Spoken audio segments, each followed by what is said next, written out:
We need to at least talk about one of these other topics. We need to talk about the WWE Civil War that's brewing. Okay. Um, so I feel this is the most under-discussed thing in wrestling because I don't know why people aren't noticing this more, but everything that's been happening between Dwayne Johnson, Brian Gewirtz, Paul Levesque, Cody Rhodes, Roman Reigns, and Paul Heyman. These people are all dividing up and slowly picking sides.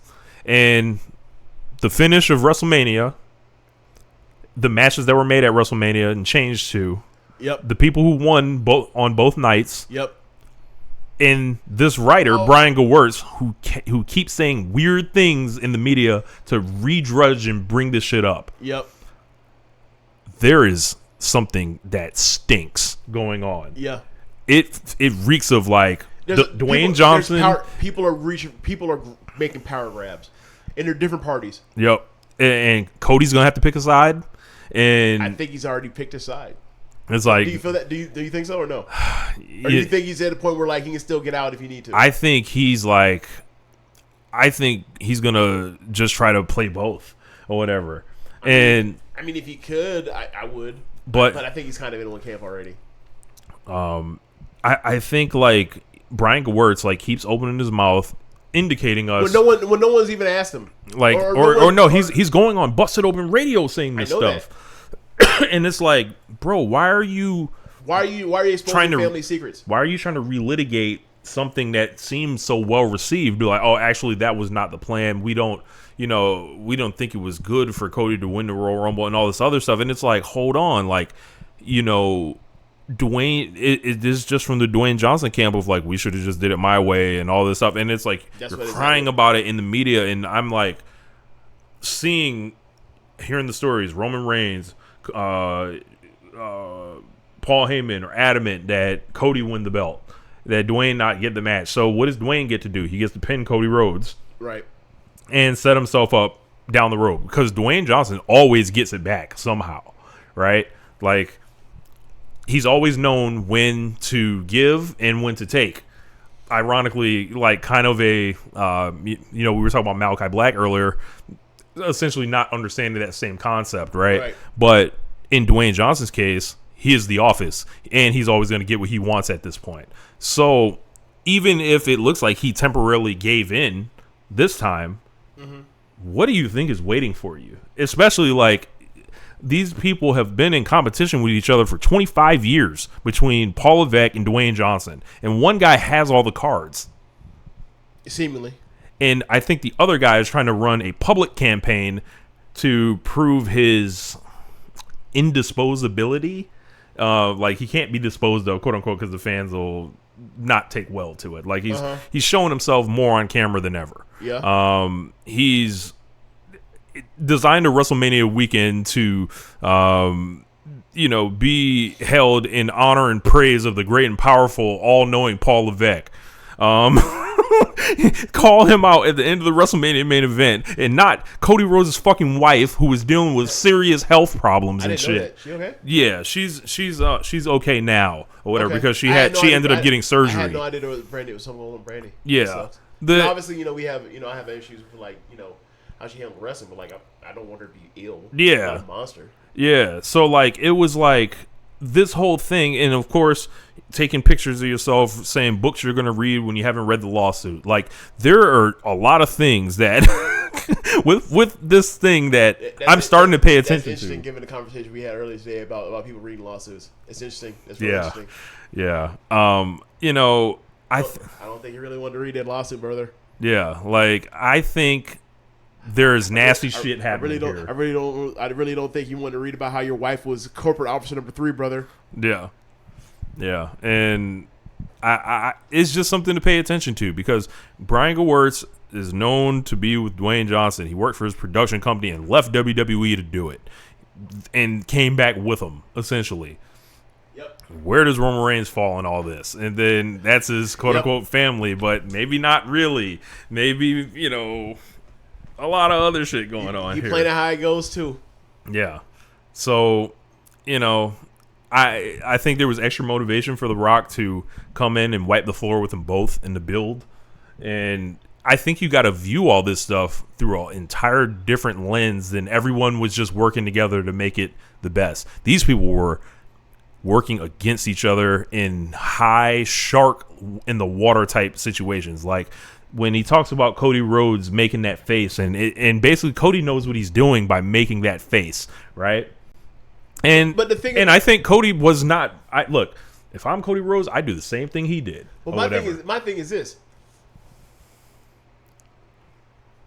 how is the human that wins the Royal Rumble has the shot for the title, but then hands it over to somebody's cousin for no good reason that's explainable, supposed to react other than it's bittersweet, but I'm doing the right thing for the company / my house that I said I took.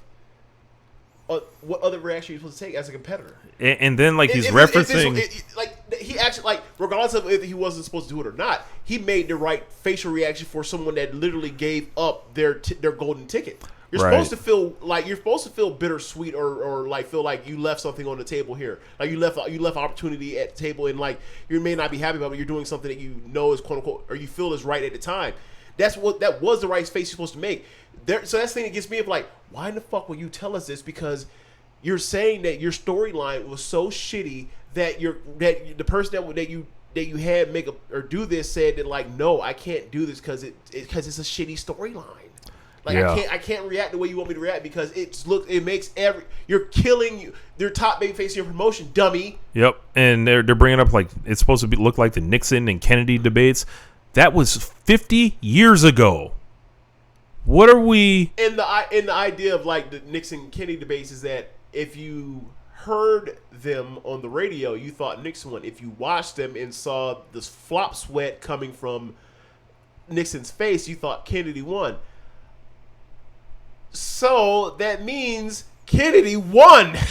You fucking morons. Like, last time I checked, they were broadcasting this on national television, James.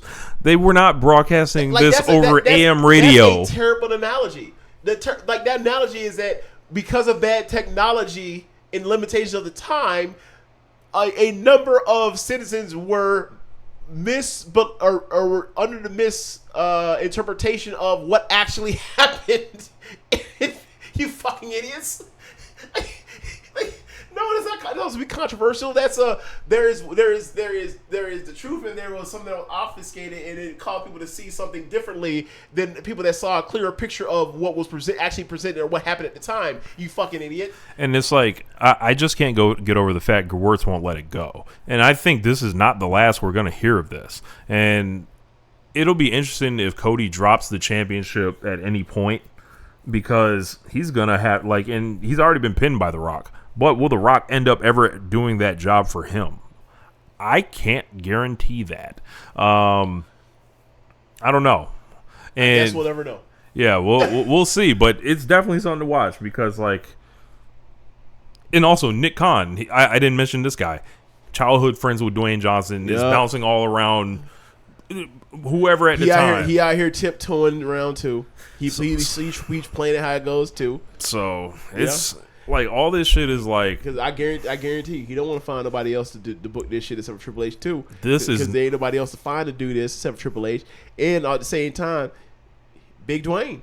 I swear, this is not, and I repeat, this is not one big happy family right now. No, because they're too successful right now for everyone to just be like, we did it.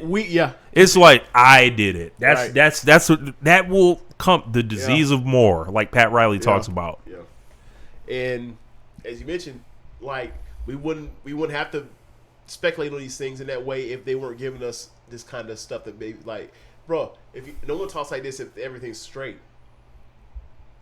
Organizations like, we see organizations run all the time that like, even if they are messy, we don't hear about it this way. Why the fuck are you telling us this stuff? No, it sounds like you were telling us, and also this also goes along with like we still waiting on this documentary to drop. Yep. Where is it? Yep. Great point. There's a Dwayne cut and a Levesque cut. obviously. Yep. That's why the shit ain't came out yet, because the shit was advertised to drop, well, almost immediately. Right. So they came out yet. That's why folks out here, this can't, they ducking and dodging, running and hiding on this. Look, man, and we know that editing production team they got is top notch. It's always been. It's been the best thing they got in that whole company. It's been the thing that's held this thing together. Imagine what WWE television would have been over the past 15 years without video packages. Yeah. People lose their mind if you ain't got a video package of how good they are. They treat that shit like it's blue magic. Yeah. Yeah. So yeah, like they going through pure hell on what they gonna release and what can be shown and what can't be shown and what they can show that's true and what they can show that's not true. So we'll see when it comes out or if it ever comes out. I don't think it's coming out. You think it's coming out? Bro, I don't think if it's not out by SummerSlam, right? Send that up the road, Jack. Yeah.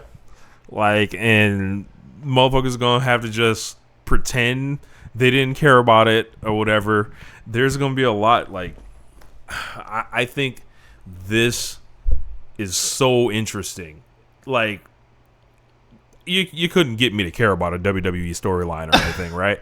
But this shit here, this real life struggle between like these parties that won't shut the fuck up and also have massive egos.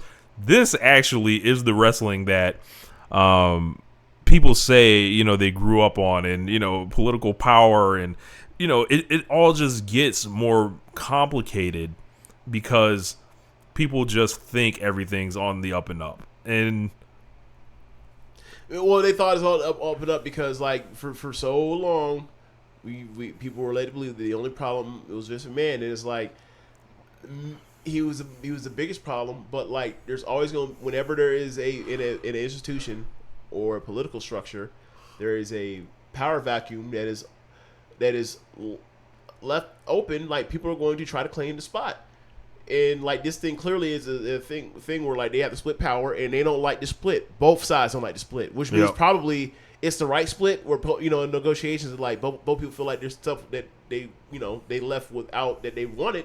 That's probably a pretty even trade off, but they don't see it that way because that's not how people see things. Mm-hmm. People always want their way. Yep. That's human nature. So yeah, this is, and then it goes back to the old stuff and whatever else. So like yeah, it's gonna run these plays of all this stuff, and then like we still waiting to see if Door's gonna get kicked in on this shit. So stay tuned as always. Stay tuned as always.